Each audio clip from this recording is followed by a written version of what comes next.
Vislētākais mājas apsildes veids ziemā ir siltumsūknis. Man ir gaiss, ūdens attiecībā pret gāzes apkuri vai centrālo apkuri daudzdzīvokļu mājās, kur tiek izmantoti radiatori. Par to es arī šodien pastāstīšu. Salīdzinot. Sveicināti! Šodien mēģināšu parādīt ar cipariem, kurš tad ir ekonomiskākais mājas vai dzīvokļa apsildes veids. Sākšu ar to, ka salīdzināšu tikai ar elektrību, tas ir ar siltumsūkni apkurinām māju, ar gāzi vai arī centrāla apkuri, kas ir pilsētā Rīga. Un šeit jūs redzat mazu tabuliņu, kur tiek uzskaitīti mani elektroenerģijas patēriņi. Jāpiemina to, ka man ir saules paneļa, līdz ar to man ir uzkrājums. Un uzkrājumu šeit jūs varat redzēt 4. stabiņā. 2. stabiņā tas ir tas daudzums, kādu elektroenerģiju es esmu patērējis. 3. stabiņā, cik ir tīklā nodot, saules paneļi, cik saražojas un nodos tīklā, ko es vēl neesmu iztērējis, ko es neesmu paspējis iztērēt saules paneļa ražošanas brīdī, un šeit ir uzkrājums. Un pēdējais stabiņš, kur ir apmaksai, tur jūs redzat, cik tad man ir bijis nepieciešams paņemt no tīkla elektroenerģiju, par kuru tad man ir jāmaksā. Bet pārējie stabiņi nebūs aktuāli šodien būs aktuāli tikai 2. stabiņš, 1. un 2. Tad jūs šeit redzat, cik daudz es esmu tērējis katrā mēnesī, un šeit jūs varat redzēt šogad ziemā, paņemsim no oktobra, jūs redzat, kāds man elektroenerģijas patēriņš ir bijis. Un pēc šīs tabuliņas jūs varat redzēt, ka vislielākais elektroenerģijas patēriņš man ir bijis februārī, un februāris bija augstākais mēnesis šajā ziemā. Tāpēc es neņemšu visu, tāpēc, ka ir diezgan sarežģīti pateikt, kur ir sākums. Protams, es varētu teikt, kad ir apkuri ieslēgta, un kad viņi izslēdzas, pagaidām viņi ir izslēgta, marta vidus ir, un vēl ārā ir mīnusos pa nakti, pa dienu, šodien bija plus 2 grādi tikai, tā kad ir augsts. Jebkurā gadījumā, februāris bija augstākais mēnesis šajā ziemā, tāpēc salīdzināšu februāri, tikai februāri.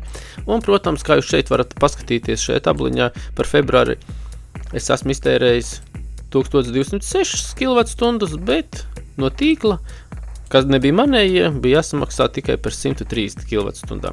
Bet runāsim tikai par 1200, ko es esmu iztērējis elektrībā, lai apkurinātu māju. Šeit jūs redzat rēķinu par māju. Tātad šeit jāpievērš uzmanība, redz, kur šim ciparam. Tātad, cik es esmu uz māju iztērējis kilovatstundas, 1206, uz māju visādām elektroierīcēm, cepešu krāsnīm, veļas mašīnai, apgaismojumam un visam kam citam es tērēju vidēji ziemas periodu apvien 300 kWh. Tātad šeit es atņemšu 300 kWh un sanāks 906 kWh. Tātad tas ir viens cipars. Nākošais, kam vajadzētu pievērst uzmanību, tas ir par elektroenerģijas piegādi. Tātad šis ir viens cipars, tas ir 0,3962 eiro centi par 1 kWh, un nākošais ir par elektroenerģijas pašu cenu. Tātad šie 2 cipari un kopējais skaits, plus, protams, par jaudas uzturēšanu man vajadzētu paskatīties, redz, kur šis cipars vēl pieskaitīsies klāt. Un tas arī mums liecinās par to, cik daudz elektroenerģijas es iztērēju mājas apsildīšanai. Iepriekš minēto es tagad esmu uzlicis Excel tabuliņā, un jūs varat redzēt šito visu saskaitot kopā, pieliekot PVN, sanāk tā, ka es iztērēju 203,14 eiro 160 kvadrātmetru mājas apsildei, un vidējā temperatūra mājā ir 22 grādi. Lai būtu iespējams salīdzināt, cik tad izmaksā dažādi apkuras veidi, izmantosim ļoti vienkāršu formulu, kur jūs varēsiet arī uzlikt savus ciparus un arī sarēķināt attiecībā pret to, ko es tagad šeit rādu. Tātad, kopējās izmaksas man februārī 2025. gadā bija 203,14 eiro. Tos es dalu ar kvadratūru, kur man bija jāapsilda.